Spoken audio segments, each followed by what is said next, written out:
ஹalleluya good morning.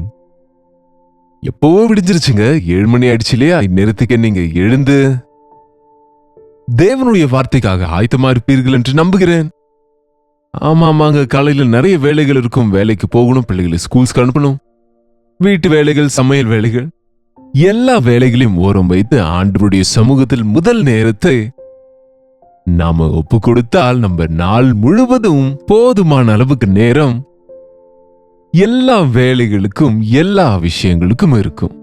அநேக நேரம் நமக்கு நேரம் குறைவா இருக்கு. காரணம், நாம செய்கிற வேலையில ஆசீர்வாதம் இல்லை. செய்ததையே செய்து கொண்டு உட்கார்ந்து இருக்கிறோம். அதனாலதான் எதுவுமே முடிகிறது இல்லை. அதனாலதான் ஏசாண்டவரோடு நம்ம தொடங்கினால் அவருடைய வார்த்தையின்படி வலையை போட்டு வலை கிழியும் அளவுக்கு அநேகமான மீன்கள் பிடித்தாங்க பாருங்க. இரவெல்லாம் உழைத்து ஒன்றும் கிடைக்கவில்லை, ஆனால் வார்த்தையின்படி செய்த போது எவ்வளவு கிடைத்ததில்லை. அது போல நம்முடைய வாழ்க்கையிலும் அவருடைய வார்த்தையை கேட்போம், நம்முடைய வேலைகளை முன் செல்லுவோம், செபிப்போம். பரிசுத்தரே, நமக்கு நன்றி ஆண்டவரே. இந்த உலகத்திலே எங்கள் வேலைகளை நாங்கள் செய்ய வேண்டும் என்று, எங்கள் உழைப்பின் பலனை நாங்கள் அடையும்படிக்கு உழைக்க வேண்டும் என்று நீர் விரும்பி இருக்கிறபடியினாலே அநேக வேலைகளை வைத்துக் கொண்டு கவலைப்படாமல் ஒவ்வொரு விஷயத்திலும் உம்முடைய சித்தத்தில், உம்முடைய நேரத்தில், உம்முடைய அடிச்சுவடுகளில் பின்தொடர்ந்து நடக்க எங்களுக்கு உதவி செய்யுங்க. இயேசுவின் நாமத்தில் ஜெபிக்கிறோம் பிதாவே, ஆமென்.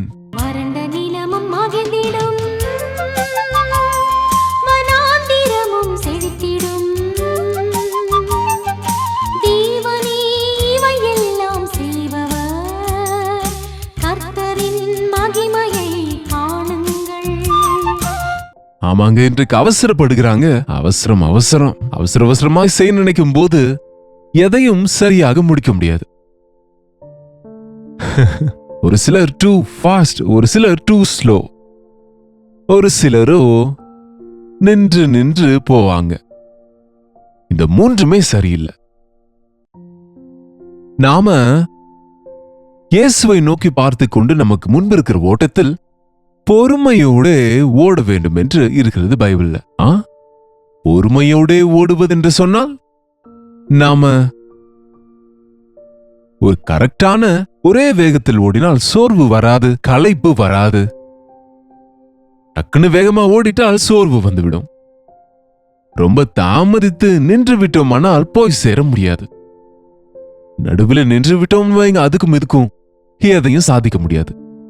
அதனாலதான் ஏசாண்டவர் கற்றுக் கொடுத்த சொன்ன வார்த்தையின்படி அவருடைய சித்தத்திலே நாம நடக்க கற்றுக்கொள்ளணும்.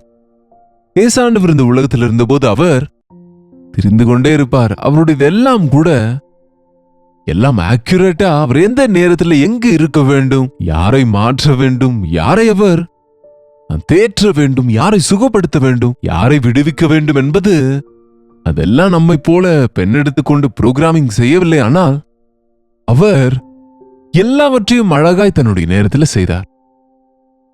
அவர் எப்போதும் தாமதிக்கவும் இல்லை, அவசரப்படவும் இல்லை. நாமா இருந்தால் இரண்டில் ஏதாவது ஒன்றாயிருக்கும். லூக்கா எழுதிய சுவிசேஷம் 9ஆம் அதிகாரம் 57 இங்கே 3 நபர்களை பார்க்கிறோம். அவர்கள் வழியிலே போகையில் ஒருவன் அவரை நோக்கி, ஆண்டவரே, நீர் எங்கே போனாலும் உம்மை பின்பற்றி வருவேன் என்றான்.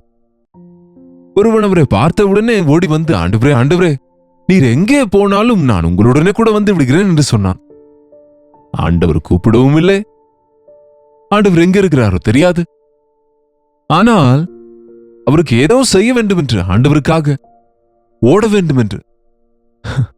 இன்றைக்கு பாருங்க, வாலிபர்கள் இன்றைக்கு ரட்சிக்கப்பட்டு நாளைக்கு பாஸ்டர்ஸ் ஆகிவிடலாம், சுவிசேஷகர் ஆகிவிடலாம் என்று நினைக்கிறாங்க. கொஞ்சம் டேலண்ட் இருந்தால் போதும், உடனே செய்ய நினைக்கிறாங்க. ஏசாண்டவரே இந்த உலகத்துக்கு வந்தபோது அவர் ஊழியத்தை தொடங்க 30 வருஷம் காத்திருந்தார். தம்முடைய சீஷரை குறைந்தபட்சம் 3.5 வருஷம் காத்திருக்க செய்தார். தேவனுடைய சமூகத்தில் நாம ஆயத்தமாகாமல் எதை தொடங்கினாலும் அது பரிபூரணமாகாது. Don't be too fast. அந்தந்த நேரத்தில் அந்தந்த காரியங்கள் அழகாய் செய்கிற தேவன் நமக்கு இருப்பதினாலே எதை எப்பொழுது செய்ய வேண்டும் என்பது அவருடைய சித்தத்திலே அறிவது கற்றுக்கொள்ள வேண்டிய போது கற்றுக்கொள்ள வேண்டும். அனுபவத்தை சம்பாதித்துக் கொள்ள வேண்டும்.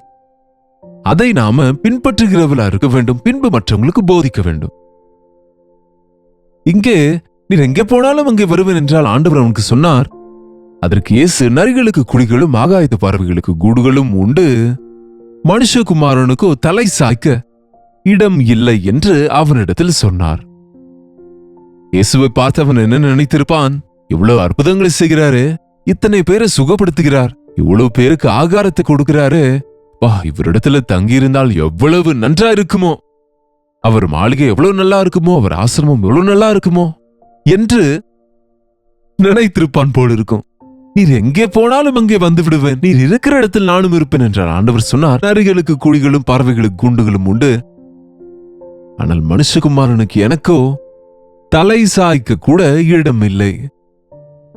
நான் எங்கே போகிறேன் என்பது என் பிதாவின் சித்தத்திலே போகிறேன். நான் அநேக முறை பிரயாணத்திலேயே இருக்கிறேன். தெரியுமா உங்களுக்கு? இயேசுவை பகலெல்லாம் ஊழியம் செய்வார், இரவெல்லாம் ஜெபத்திலே இருப்பார் என்று அநேக இடத்துல இருக்கு. அவர் தூங்குகிற நேரம் எவ்வளவு குறைவோ நமக்கு தெரியாது. எப்பொழுது தூங்குவாரோ நமக்கு தெரியாது. ஒரு முறை அந்த கப்பலில் அங்கே தலை சாய்த்து நித்திரையாயிருந்தார் என்று எழுதியிருக்கிறது. அங்கே எங்கு வேண்டுமானால் அங்கே தேவையான போது வசதிகளை பார்க்காமல், ஒரு வீடு என்று இல்லாமல் திரிந்து ஊழியம் செய்தார். இன்றைக்கு அநேகருக்கு முதல்ல சர்ச் வேணும் என்பாங்க, முதல்ல வீடு வேண்டும் என்கிறாங்க ஊழியக்காரங்க. தேவனுடைய கிருபையினால கடந்த 55 வருடமாய் ஊழியம் செய்கிறேன். ஒரு பெரிய சர்ச்சை கட்ட வேண்டும் என்றோ சொந்த வீடு கட்ட வேண்டும் என்ற ஆசை எனக்கு வரவும் இல்லை, அவைகளை நான் பெறவும் இல்லை. சென்னையில் ஒரு சிறிய சர்ச் இருக்கு, தேவன் தந்தது.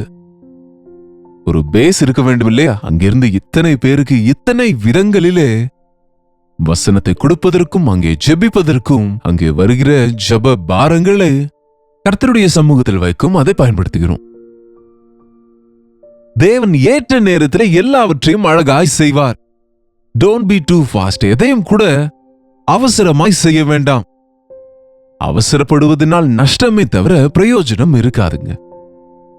இன்னொன்று, இங்க 2வது நபரை இங்கே பார்த்தோமானால் 59ஆம் வசனம், வேறொருவனை அவர் நோக்கி என்னை பின்பற்றி வா என்று சொன்னார். ஆண்டவர் இன்னொரு வாலிபன் பக்கத்தில் இருக்கிறவனை பார்த்து நீ என்னை பின்பற்றி வா என்றார். அவன் கேட்காமலே வருகிறேன் என்றான். அவருடைய விஷயத்தை சொன்னபோது அட்ரஸ் கொடுக்காமல் ஓடிவிட்டான். திரும்பவும் காணப்படவே இல்லை. அவன் சுகத்திற்காக சௌக்கியத்திற்காக ஆண்டவரிடத்துக்கு வருவோம் என்பாங்க. சிலுவை எடுத்துக்கொண்டு அவரை பின்பற்ற எத்தனை பேர் வருவாங்க? சரி, இன்னொருவனை தெரிந்து கொண்டார் தேவன். நீ என்னை பின்பற்றி வா என்றார். எவ்வளவு பெரிய பாக்கியங்க! என்னை பின்பற்று என்ற ஆண்டவர் நம்மிடம் சொல்வது எவ்வளவு பெரிய பாக்கியம் நமக்கு. என்னை பின்பற்றி வா, என்னை பின்பற்று. என்னங்க, ஒரு ராஜா அல்லது ஒரு ராணி, ஒரு குவீன் விக்டோரியா போன்ற நபர் என்னை பின்பற்றி வா என்று ஒருவரோடு சொன்னால் ஓடி வருவார்கள். என்னங்க, இப்போ ஒரு பெரிய மதிப்பில் இருக்கிற அல்லது ஒரு மல்டி மில்லியனரா இருக்கிற ஒரு நபர் நீ என் வீட்டுக்கு வந்து விடு, என்னோடு இருந்து விடு என்று சொன்னால் என்ன சொல்லுவீங்க? எவ்வளவு பெரிய பாக்கியமுங்க அது. அட, வானத்தையும் பூமியையும் உண்டாக்கின சிருஷ்டி கர்த்தர் சர்வ வல்லமையுள்ள தேவன், பரலோகத்திற்கு வழியாக இருக்கிற ஆண்டவர், எல்லாவற்றையும் செய்யக்கூடிய ஆண்டவரனை பின்பற்று என்றால் ஏங்க சந்தேகிக்கிறீங்க? இன்றைக்கு எனக்கு வேலை இருக்கு, படிப்பு இருக்கு, அது இருக்கு, இது இருக்கு என்று சொல்லுவாங்க. தேவனுடைய மகா கிருபையினாலே என் 18ஆம் வயதிலே நான் ரட்சிக்கப்பட்டேன். ரட்சிக்கப்பட்ட உடனே ஆண்டவர் என்னை அழைத்தார். நான் உன்னை தெரிந்து கொண்டேன், உன் தாயின் கருவில் இருக்கும் போதே உன்னை தெரிந்து கொண்டேன், உன்னை நான் அறிந்திருக்கிறேன், உன்னை பிரதிஷ்டை செய்திருக்கிறேன், நீ என் ஊழியம் செய்ய வேண்டும் என்று ஆண்டவர் சொன்ன போது அதற்கு பதில் பேசாமல் என்னுடைய 18ஆம் வயதிலேயே நான் ரட்சிக்கப்பட்ட ஒரு 6 மாதம் தான் இருந்திருக்கும். அவ்வளவுதான். ஆண்டவருடைய அழைப்புக்கு கீழ்ப்படிந்து எல்லாவற்றையும் விட்டுவிட்டு இன்றைக்கு வரை ஆண்டவரை பின்பற்றும் போது நான் எப்படி இருக்கிறேன் என்று சொல்லிக்கொள்ள அவசியம் இல்லைங்க. எனக்குள் தேவன் என்ன செய்கிறார், எப்படி பயன்படுத்துகிறார் என்பதுங்க. அவரை பின்பற்றுவதனால எவ்வளவு பெரிய பாக்கியம் இது உணர்கிறது இல்ல. இந்த வாலிபன் என்னை பின்பற்றிவான்னா, சரி ஆண்டவரை என்னையா அழைக்கிறீங்க, என்ன பின்பற்றி நான் நினைக்கிறீங்களா? என்ன சொன்னான் அவன்? நான் சென்று முன்பு நான் போய் என் தகப்பனை அடக்கம் பண்ண உத்தரவு தாரும் என்றான். நான் வருகிறேன், ஆனால் முன்பு என் தகப்பனை அடக்கம் பண்ணிட்டு வருகிறேன் என்றான். அந்த தகப்பன் மரித்தது போல தெரியவில்லை.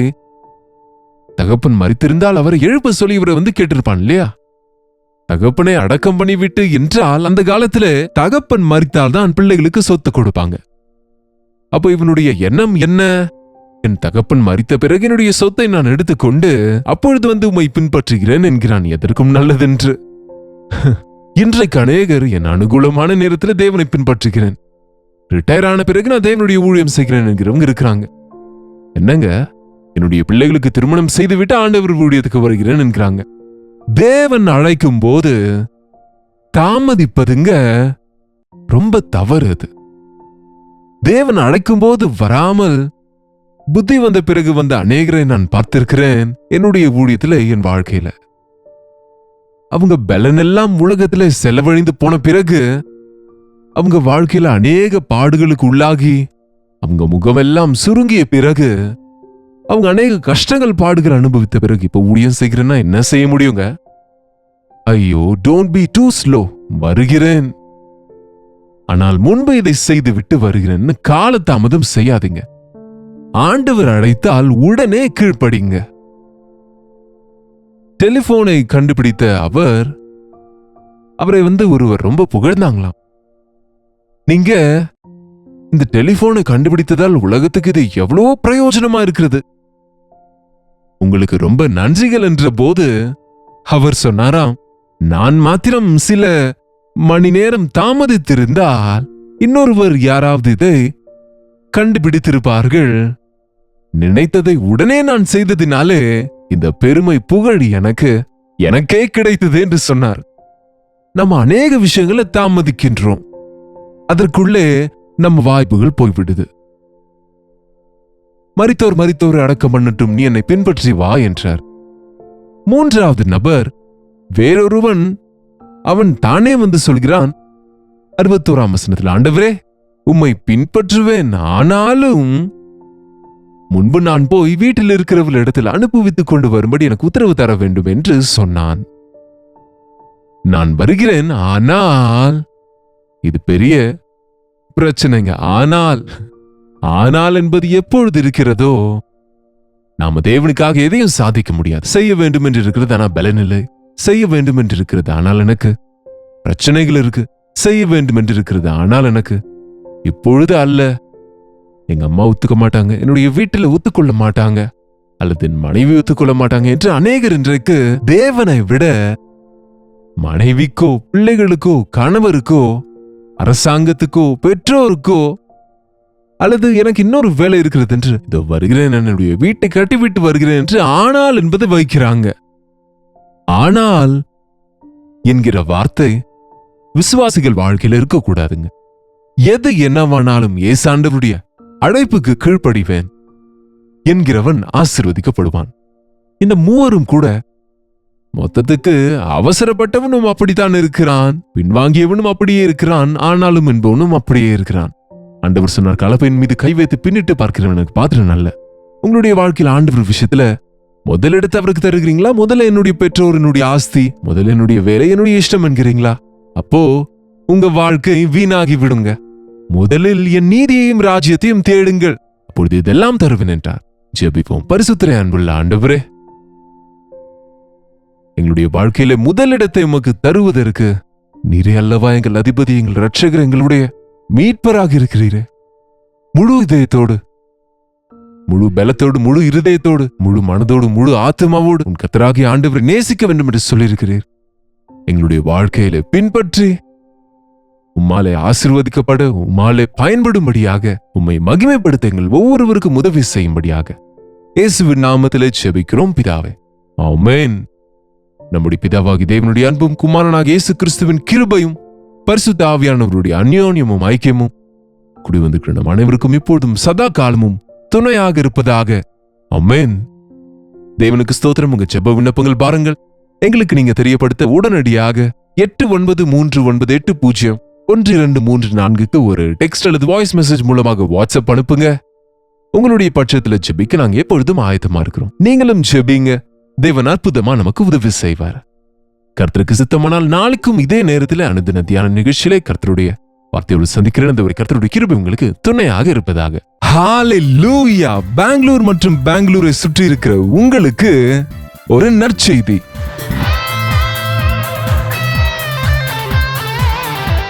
கர்த்தருக்கு சித்தமானால் பெங்களூருவிலே மே மாதம் 28ஆம் தேதி அன்று ஒரு விசேஷமான ஒன் டே கெட் டுகெதரை உங்களுக்காக ஆயத்தப்படுத்தி இருக்கிறோம்.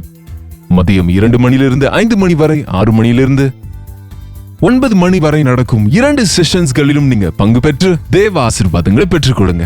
பெங்களூருவிலிருந்து மட்டுமல்ல, சுற்றி இருக்கிற அநேக பகுதிகளிலிருந்து, அங்கு ஆந்திராவிலிருந்து, ராயலசீமாவிலிருந்து உங்களில் அநேகர் இந்த கெட் டுகெதர்ஸ்க்கு தொடர்ந்து வருகிறீர்கள். கர்த்தர் உங்களுக்கு செய்த நன்மைகளை சொல்கிறீங்க. உங்க பாரங்களை பகிர்ந்து கொண்டு உங்களுக்காக தனிப்பட்ட விதத்தில் ஜெபிக்கவும் உங்களை நேரடியாக சந்திக்கவும் எனக்கு வாய்ப்பை ஏற்படுத்துகிறீங்க. சோசியல் மீடியா மூலம், டிவி மூலம் வசனத்தை கேட்கிற உங்களை நேரடியாக பார்க்க வேண்டும் என்று, உங்களை ஆவிக்குரிய விதத்தில் பலப்படுத்த வேண்டும் என்று பெங்களூரு வருகிறோம். இந்த ஒன் டே கெட் டுகெதரில் தேவ சமூகத்தில் நாம இருக்கும்படியாக, தேவ ஆவியின் காரியங்கள் பார்க்கும்படியாக, அவருடைய தேவ செய்தியை கேட்டு மகிழும்படியாக வாருங்கள், பங்கு பெறுங்க. மிக முக்கியமாக ஜெபித்துக் கொள்ளுங்க. உங்க உற்றார் நண்பர்களுக்கும் இந்த விஷயத்தை தெரியப்படுத்துங்க. இந்த முறை முகவரி மாறி இருக்கிறது, கவனிங்க. Jesus calls prayer tower, Netaji road, Fraser town, near cantonment railway station, Bengaluru.